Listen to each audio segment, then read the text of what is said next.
Have you ever felt like someone has taken up too much space in your mind?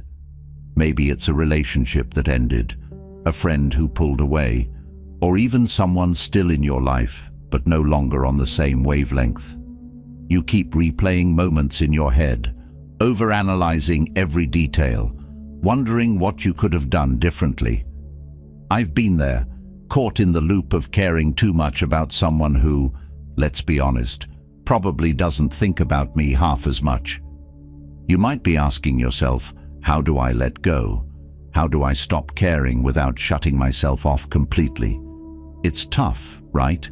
Emotional detachment isn't about becoming cold or indifferent. It's about finding the balance where you care, but not at the cost of your peace.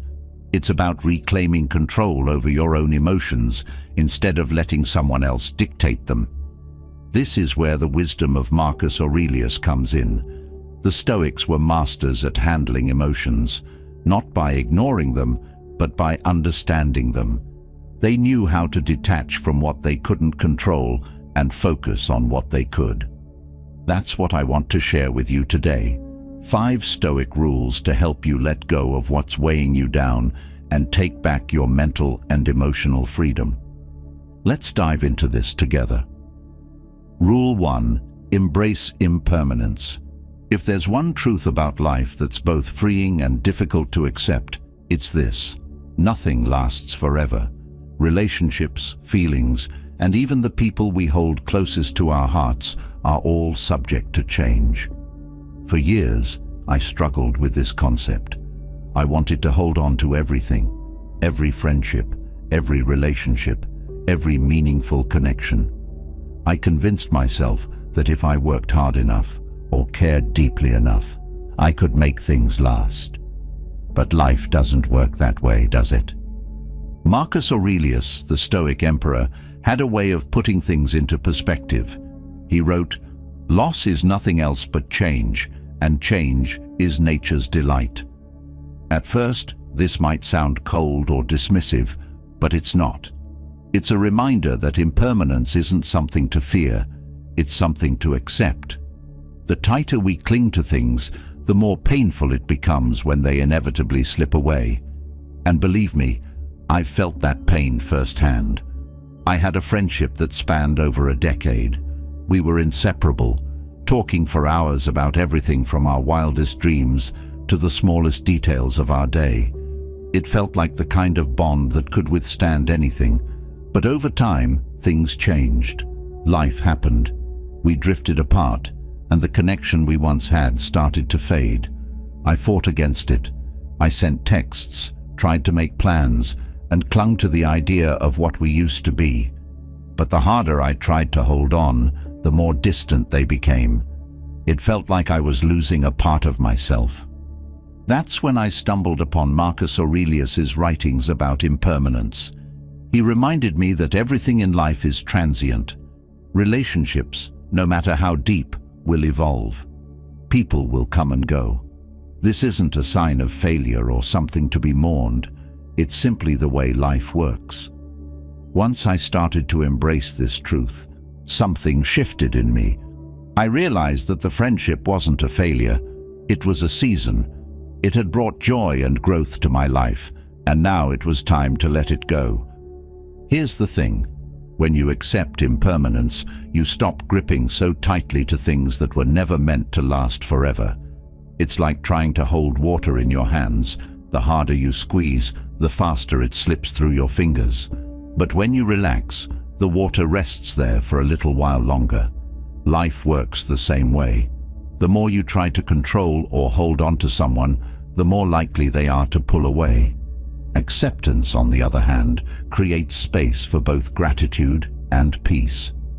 Let's break this down practically. When you find yourself struggling to let go of someone, start by acknowledging the role they played in your life. Maybe they were a source of joy, comfort, or even lessons you needed to learn. Reflect on those moments with gratitude instead of bitterness. Recognize that their presence, however fleeting, had value. This shift in perspective can make all the difference. Marcus Aurelius also teaches us to live in the present. He believed that clinging to the past or worrying about the future only creates unnecessary suffering. When we're emotionally attached to someone, we often spend more time in our heads than in the moment. We replay memories, imagine what could have been, or worry about what comes next. But by grounding yourself in the present, you can fully appreciate what's happening right now without being weighed down by what's already gone or what might happen. I remember a specific moment when this lesson hit home for me. I was sitting in my living room, scrolling through old messages with that same friend, feeling a mix of sadness and frustration. I was so caught up in the past that I didn't even notice the sun setting outside my window or the warmth of the cup of tea in my hands. It was as if my focus on what I'd lost had blinded me to everything I still had. That's when I decided to close my phone, take a deep breath, and simply sit with the moment. It didn't fix everything, but it reminded me that life is still happening, even when relationships change. Another powerful practice that helped me embrace impermanence is something the Stoics call memento mori, a reminder of mortality. This might sound dark, but it's actually deeply liberating. The idea is to reflect on the fact that everything and everyone you love is temporary, including yourself. At first, this can feel uncomfortable, but over time, it brings clarity. When you recognize that nothing lasts forever, you start to value the time you have with people more deeply. You stop taking things for granted and learn to cherish the moments as they come. For example, instead of feeling bitter about the distance growing between me and that friend, I began to focus on the good memories we'd shared. I stopped wishing for things to go back to the way they were and started appreciating the fact that I'd had such a meaningful connection in the first place. It wasn't easy, but it was freeing. Here's another truth about impermanence. It doesn't just apply to relationships. It applies to emotions too. That heartbreak, sadness, or frustration you're feeling, it won't last forever. Emotions, like everything else, are fleeting. When you stop resisting them and let yourself feel what you need to feel, they lose their grip on you much faster. Marcus Aurelius often wrote about the importance of observing emotions without judgment. Instead of labeling your feelings as good or bad, simply acknowledge them. Say to yourself, "I feel sad right now," and let that be enough. Don't fight it and don't cling to it. Just let it be. If you're struggling to let go of someone, remind yourself of this. Life is a series of beginnings and endings. People will come into your life, bring you lessons, love, and experiences, and eventually they'll leave. Some departures will be painful, and others will feel natural, but all of them are part of the process. The more you resist this truth, the more you'll suffer. But when you embrace it, you open yourself up to the beauty of what's next. Marcus Aurelius wasn't telling us to become indifferent or stop caring. He was teaching us how to care without clinging, how to love deeply while understanding that nothing lasts forever. When you embrace impermanence, you don't lose your capacity for connection. You gain the freedom to experience life fully, without fear of what might change. So, the next time you find yourself holding on too tightly to someone, ask yourself this: am I trying to control something I can't? If the answer is yes, take a step back. Remind yourself that it's okay to let go, that the end of one chapter doesn't mean the end of the book. In fact, it's often the beginning of something new. Let go, not because you don't care, but because you care enough to allow life and yourself to move forward. Rule 2. Master your emotions through rational thought. Let's be honest. How often do our emotions run the show? I know for me, there have been countless moments where my feelings dictated my actions, leaving me in a whirlwind of regret, overthinking, and exhaustion. Whether it was spiraling after a harsh word from someone I cared about, or letting anger boil over after being ignored, I found myself caught in the trap of letting emotions take the wheel. But here's what I've learned. Emotions, while valid, are not always based on reality. This is where Marcus Aurelius and the Stoics offer a lifeline. He taught us, you have power over your mind, not outside events. Realize this, and you will find strength. What he's saying is simple yet transformative. While you can't stop emotions from rising, you can decide how much power they hold over you. This isn't about suppressing your feelings or pretending they don't exist.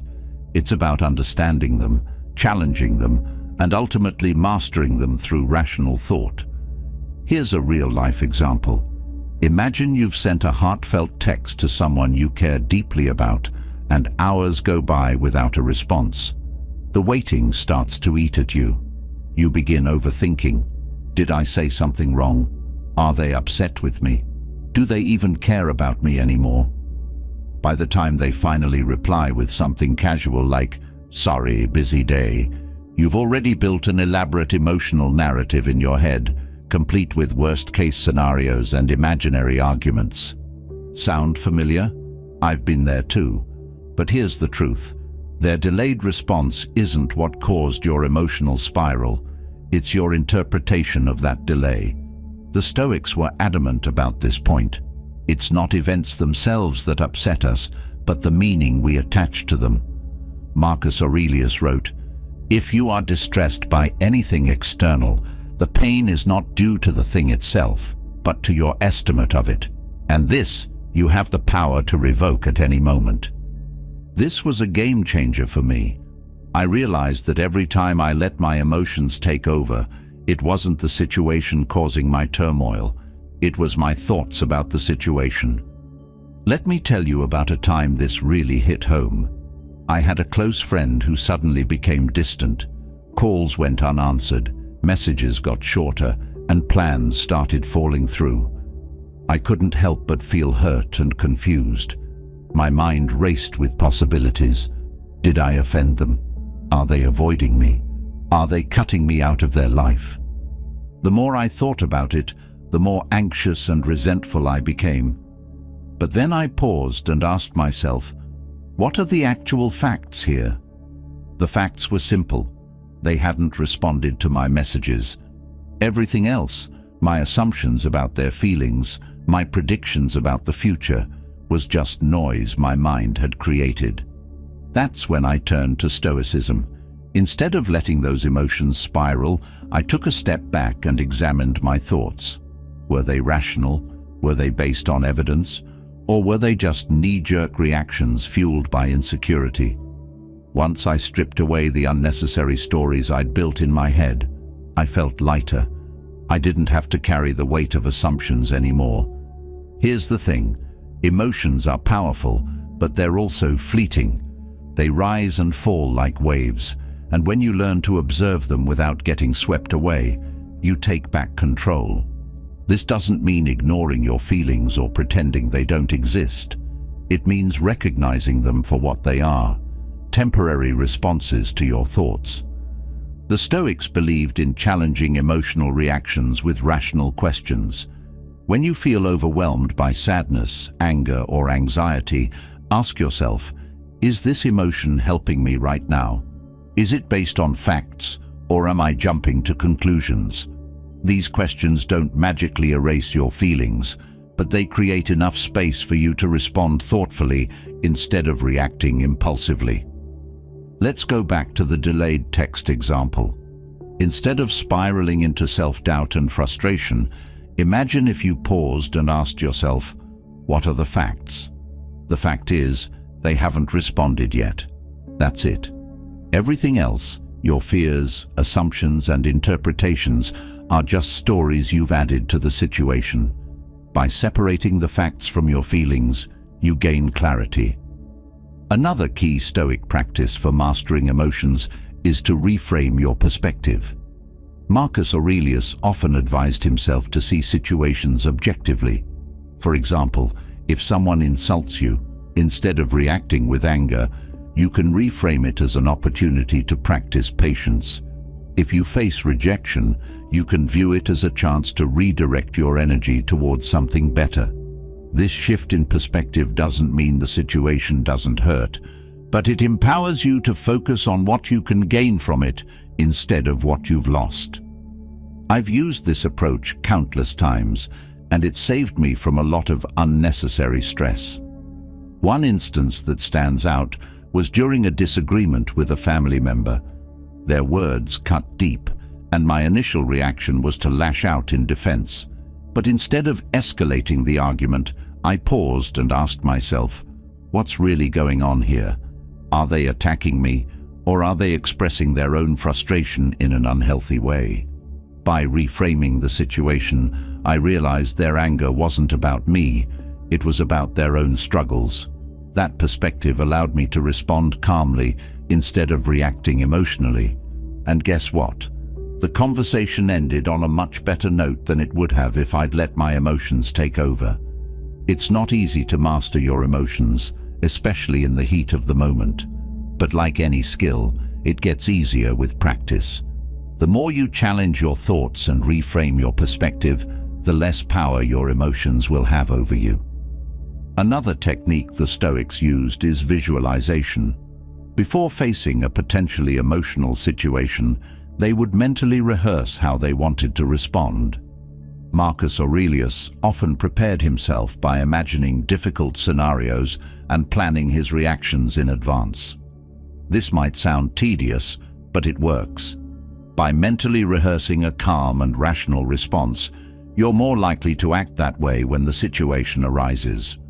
For example, if you know you'll see someone who triggers strong emotions in you, take a moment to visualize the encounter. Imagine yourself staying calm, composed, and in control. Picture yourself responding with patience instead of reacting impulsively. This mental preparation can make all the difference when the moment comes. In the end, mastering your emotions through rational thought isn't about becoming a robot or suppressing how you feel. It's about creating space between your emotions and your actions. It's about recognizing that while you can't always control how you feel, you can control how you respond. The next time you feel overwhelmed by anger, sadness, or anxiety, pause. Take a deep breath. Ask yourself, what are the facts? What's within my control? Challenge the stories your mind is creating and choose a response that aligns with your values, not your impulses. Marcus Aurelius reminds us, the soul becomes dyed with the color of its thoughts. By mastering your thoughts, you begin to master your emotions. And when you master your emotions, you gain the power to navigate life with clarity, strength, and peace. Rule 3. Practice negative visualization. At first glance, negative visualization might sound like an odd concept. Why would anyone want to imagine the worst-case scenarios in life? Isn't that just inviting stress and anxiety? I used to think the same. Why dwell on losing something or someone you care about? But as I began to explore Stoic philosophy, I realized how profoundly this practice can transform the way we experience life and handle loss. The Stoics, particularly Marcus Aurelius, believed that negative visualization wasn't about being pessimistic or dwelling on fear. It was about preparing your mind for the inevitable changes and losses life throws at us. Marcus Aurelius wrote, "You could leave life right now. Let that determine what you do and say and think." While it sounds heavy, this reminder isn't meant to bring despair. It's meant to help us fully embrace the present and lessen the shock when change or loss does occur. Here's how negative visualization works. You intentionally imagine losing something you hold dear, a relationship, an opportunity, even a possession, not to depress yourself, but to prepare yourself for the natural impermanence of life. It's a way of training your mind to let go of attachments and approach life with gratitude for what you have while you have it. I'll share a personal story. A few years ago, one of my closest friends told me they were considering moving to another country. We had spent years building a bond, sharing everything from life's struggles to our biggest dreams. The thought of them leaving hit me hard. I couldn't imagine life without them nearby. At first, I resisted the idea completely, convincing myself it wouldn't happen. But deep down, I knew that clinging to this hope only made the potential loss more painful. That's when I decided to try negative visualization. Every day, I'd spend a few moments imagining what life would be like if they moved. I pictured myself going through my routines without them, hanging out with other friends, and finding new ways to fill the gap their absence would leave. It wasn't easy. It felt like ripping off a bandage. But over time, something shifted. The fear and dread I initially felt began to fade. By the time they made the move, I wasn't devastated. I missed them, of course, but I had already rehearsed the loss in my mind. I had mentally prepared for what life would look like without them, and that made all the difference. Negative visualization didn't make me care less about them. It made me appreciate the time we'd shared even more. This practice isn't about expecting the worst to happen or living in constant fear of loss. It's about acknowledging that loss is a natural part of life. Relationships end, people change, circumstances shift. By confronting these possibilities head-on, you build emotional resilience. Instead of being blindsided when change comes, you're ready for it. The Stoics often use the metaphor of borrowed items to explain this concept. Imagine everything you have, your relationships, your possessions, even your own life, is on loan. You get to enjoy them for a time, but eventually they'll need to be returned. When you see things as borrowed rather than permanently yours, it's easier to let go when the time comes. Here's another powerful aspect of negative visualization. It helps you cultivate gratitude.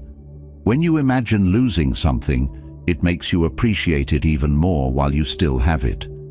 Have you ever had a moment where you thought about how much you'd miss someone if they were gone? That's the essence of this practice, recognizing the value of what's in front of you instead of taking it for granted. For example, I once found myself getting annoyed with a family member over something trivial, a miscommunication about plans, I think. But as I reflected later that evening, I tried a different approach. I imagined what life would be like without them. I thought about the silence their absence would bring, the gap that would never be filled. Suddenly, the annoyance I'd felt earlier seemed insignificant. It was replaced with gratitude for having them in my life at all. Negative visualization isn't limited to relationships. You can apply it to other areas of life as well. Your career, your health, your possessions. Imagine losing your job. How would you handle it? What steps would you take to rebuild? By mentally rehearsing these scenarios, you're not inviting misfortune. You're preparing yourself to face challenges with clarity and resilience. Let's say you're worried about a potential breakup. Instead of fixating on the fear of losing the relationship, try imagining life after it ends. Picture yourself finding strength, rediscovering your independence, and building a new routine. This isn't about detaching from your partner or giving up on the relationship. It's about recognizing that even if the worst happens, you'll be okay. One of the most liberating lessons I've learned from this practice is that the fear of loss is often worse than the loss itself. When you confront that fear head-on, it loses its power over you. You realize that you're stronger and more capable than you thought. Of course, this practice takes time. It's not easy to sit with the discomfort of imagining worst-case scenarios, especially when they involve people or things you deeply care about. But the more you practice, the more you'll find a sense of peace. Not because you've stopped caring, but because you've stopped clinging. Negative visualization also shifts your focus from entitlement to appreciation. Instead of assuming you'll always have certain people or things in your life, you begin to see them as gifts. This mindset doesn't just help you prepare for loss, it makes your present moments richer and more meaningful. Marcus Aurelius reminded himself often that everything is fleeting. He wrote, "Think of yourself as dead. You have lived your life. Now, take what's left and live it properly." This isn't meant to be morbid. It's a call to action. By accepting the impermanence of life, you're free to fully embrace the present. So how do you start practicing negative visualization? Begin with small, manageable steps. Take a few minutes each day to reflect on something or someone you value. Imagine, just for a moment, what life would be like without them. Notice the emotions that arise, whether it's sadness, fear, or gratitude, and sit with them. Over time, you'll find that this practice doesn't make you feel more detached. It makes you feel more grounded. The beauty of negative visualization is that it teaches you to let go of what you can't control. You can't stop people from leaving or circumstances from changing, but you can control how you respond. And when you approach life with this mindset, you're no longer paralyzed by fear or loss. For me, this practice has been a source of strength in some of the most challenging times of my life. It's taught me that letting go isn't about giving up. It's about creating space for growth and resilience. It's about recognizing that no matter what life takes away, you have the inner resources to move forward. Negative visualization isn't about avoiding pain. It's about embracing the reality of change. When you do that, you free yourself from the fear of loss and open your heart to the fullness of life.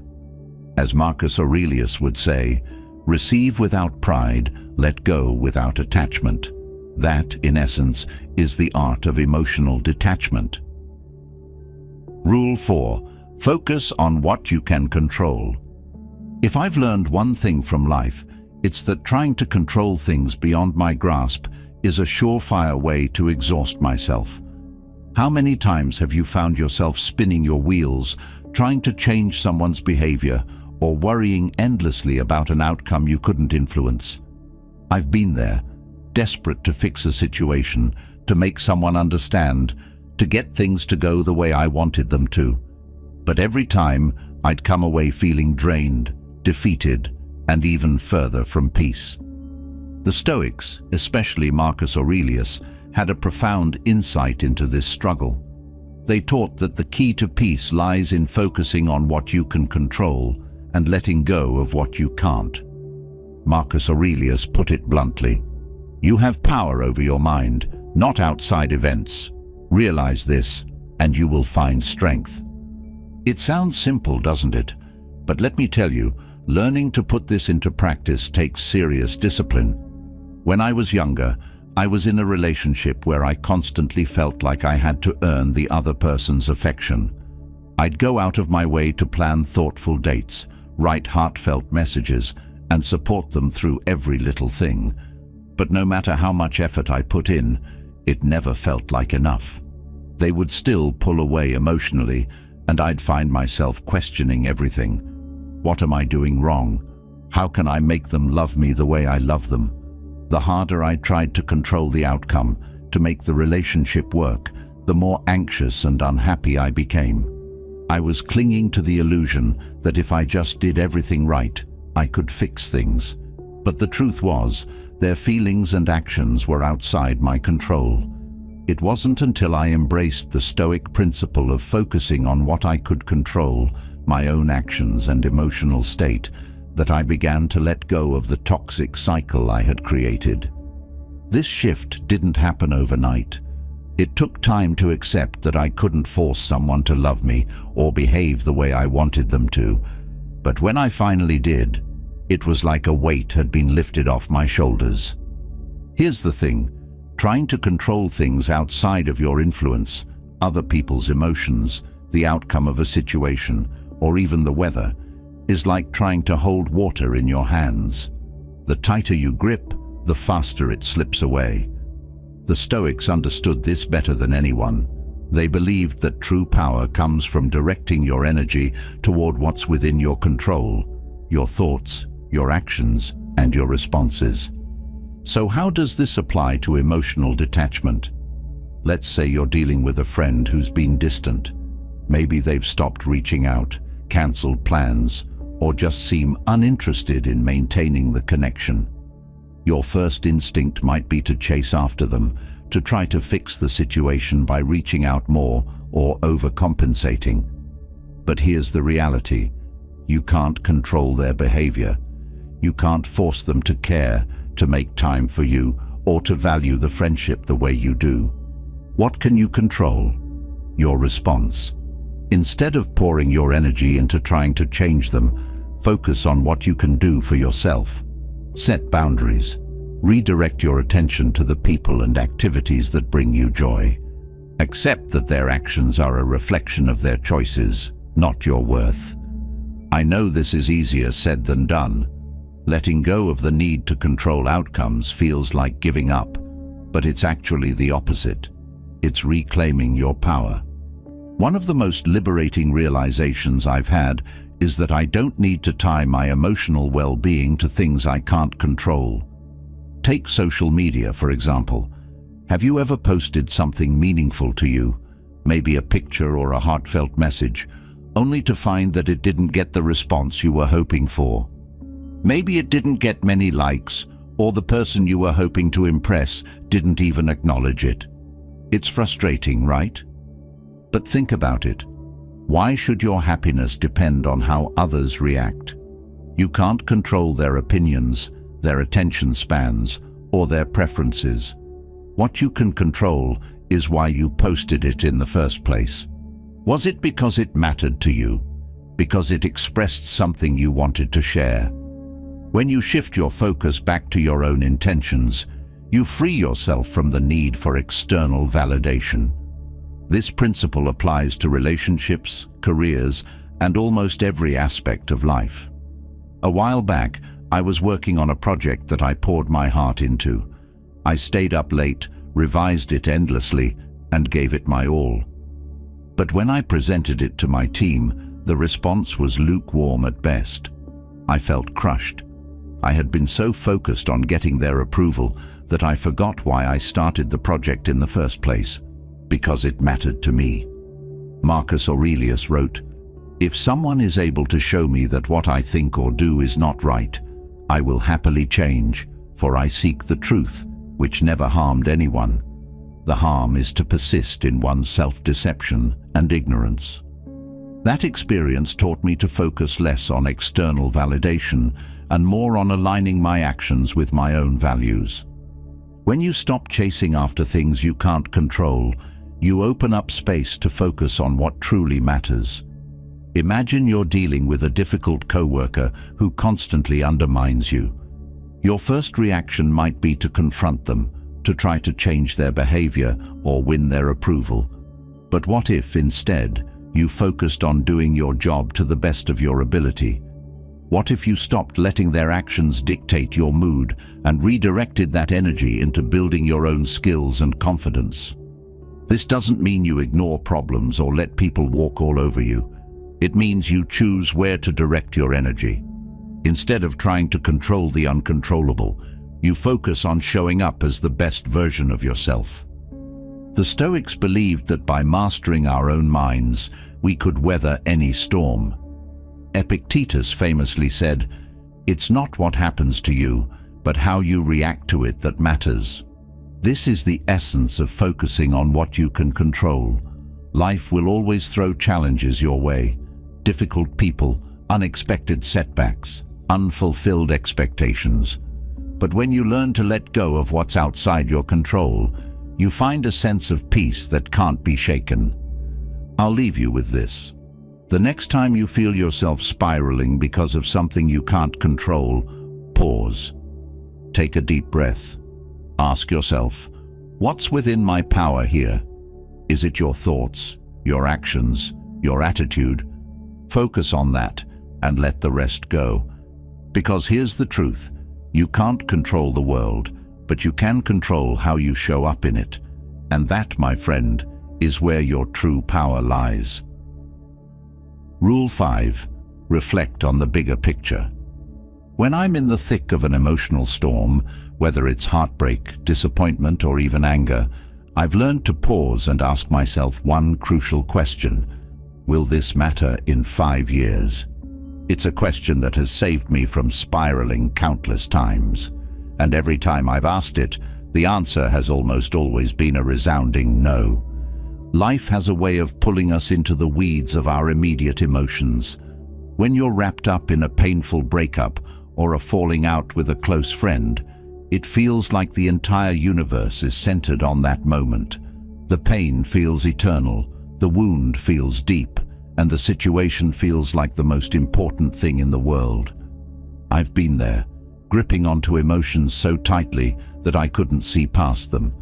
But the truth is, what feels monumental today often becomes a distant memory tomorrow.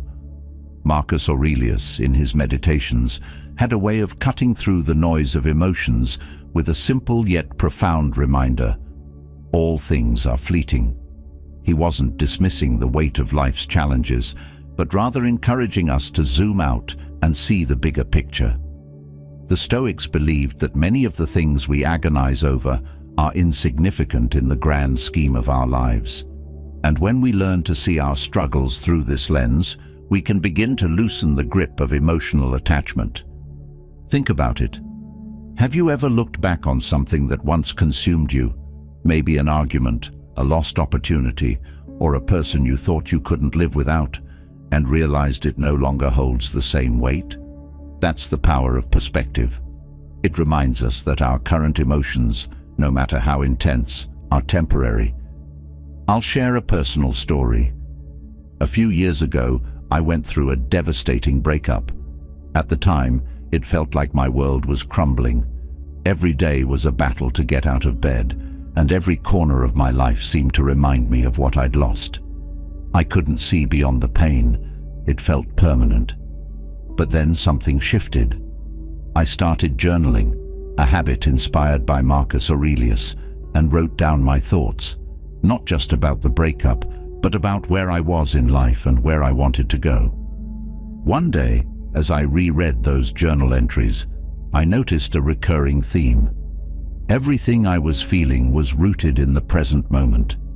My pain wasn't about the future or the bigger picture. It was about my attachment to the past. I had been so focused on what I'd lost that I'd forgotten to consider what I still had and what could come next. That realization was like a breath of fresh air. It didn't make the pain disappear overnight, but it gave me something invaluable: hope. I started to see the breakup not as the end of my story, but as the beginning of a new chapter. And when I asked myself whether this pain would matter in 5 years, I knew the answer. It wouldn't. The bigger picture isn't just about looking forward, it's also about looking backward. The Stoics often emphasize the importance of remembering how we've overcome challenges in the past. Marcus Aurelius wrote, "Think continually how many blessings you have, how much you have survived." Reflecting on our past triumphs reminds us that we are resilient, that we've faced pain before and come out stronger. When I think back to the most difficult moments in my life, I realize that each one, in hindsight, was a turning point. The heartbreaks, the disappointments, the failures, they all pushed me toward growth. And while it's hard to see that in the moment, reflecting on the bigger picture helps me trust that every challenge has a purpose, even if it's not immediately clear. Here's another perspective shift that has helped me: understanding the scale of time.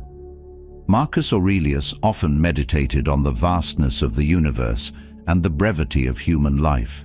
He wrote, "Time is like a river, a violent current of events, glimpsed once and already carried past us." When you step back and consider how fleeting our lives are, it becomes easier to let go of things that don't serve your peace. Let's say you're dealing with a toxic relationship. You've invested so much time and energy into this person, and the thought of walking away feels unbearable. But when you reflect on the bigger picture, you realize that your time is limited. Do you want to spend it in a cycle of pain and frustration, or do you want to create space for joy, growth, and meaningful connections? This shift in perspective isn't about minimizing your emotions or pretending they don't exist. It's about recognizing that they are just one piece of a much larger puzzle. The pain you feel today is valid, but it's not the whole story. Another practice that helps me stay grounded in the bigger picture is gratitude. When I'm caught up in my emotions, I take a step back and ask myself, what's still good in my life? Gratitude doesn't erase pain, but it balances it. It reminds me that even in the midst of loss, there are still things worth appreciating. I remember a time when I was struggling with rejection.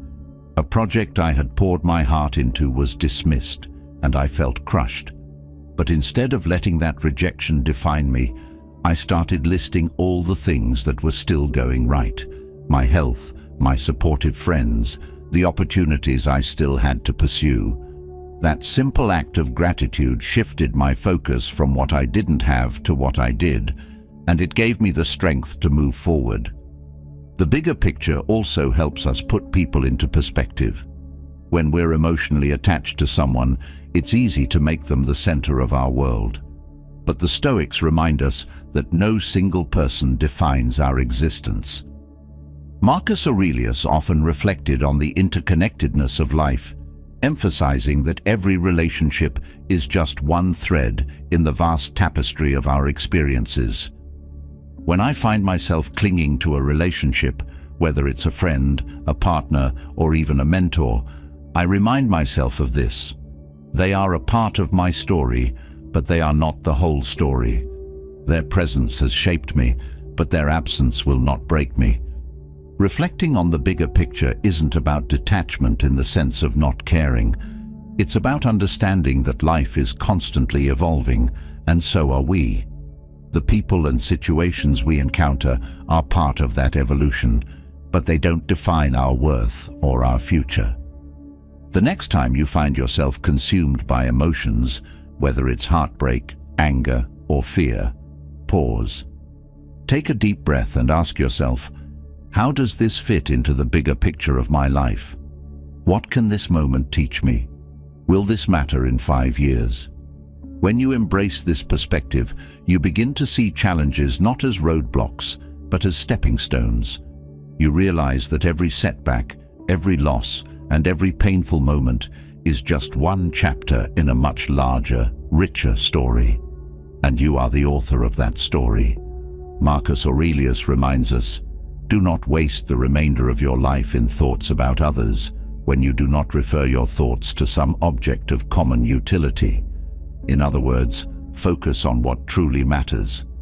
Let the bigger picture guide you, and you'll find that emotional detachment isn't about shutting yourself off from the world. It's about opening yourself up to the vastness of life beyond this moment. You are so much more than the pain you feel right now. You are the sum of your experiences, your growth, and your resilience. And when you step back and see the bigger picture, you'll realize that every emotion, no matter how overwhelming, is just a passing wave in the ocean of your life. Rule 6. Practice forgiveness for your own peace. Forgiveness. It's a word that carries a lot of weight, doesn't it? I used to think forgiving someone meant letting them off the hook, pretending like their actions didn't hurt, or worse, giving them permission to hurt me again. But over the years, I've come to realize that forgiveness isn't about them, it's about me. It's about reclaiming my peace, letting go of the emotional baggage, and freeing myself from the grip of resentment. Marcus Aurelius wrote, "The best revenge is not to be like your enemy." In other words, holding on to anger and bitterness only pulls you deeper into the cycle of negativity.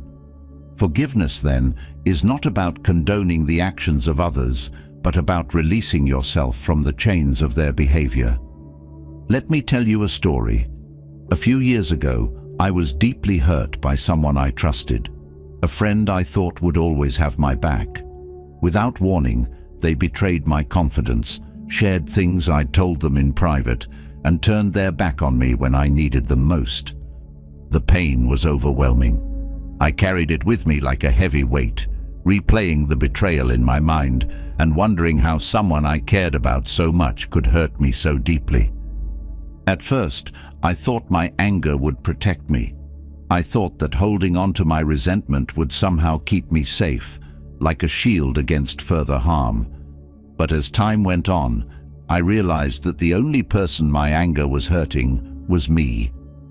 While they went on with their life, seemingly unaffected, I was stuck in a cycle of bitterness and pain.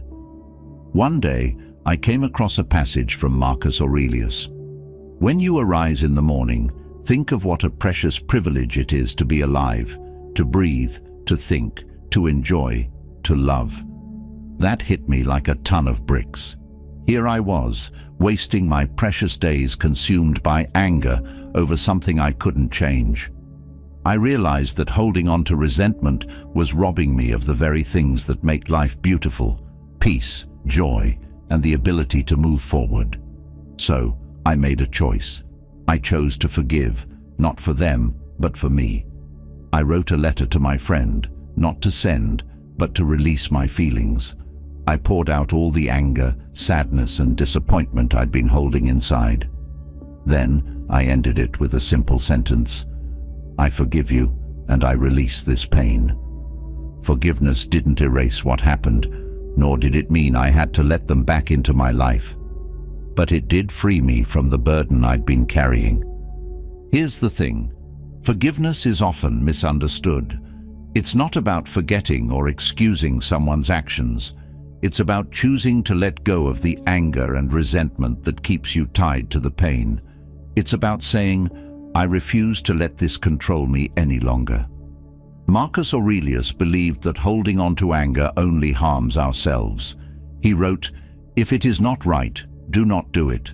If it is not true, do not say it. Keep your mind at peace." When we cling to anger, we disrupt our peace. And when our peace is disrupted, we can't think clearly, act wisely, or live fully. Think about a time when someone hurt you deeply. Maybe it was a betrayal, a harsh word, or an action that shattered your trust. How much time did you spend replaying that moment in your mind, fueling your anger and reliving the pain? Now ask yourself this: did holding on to that anger make you feel better? Did it heal the wound? Chances are, it only made the hurt worse. Forgiveness is not about justice, it's about freedom.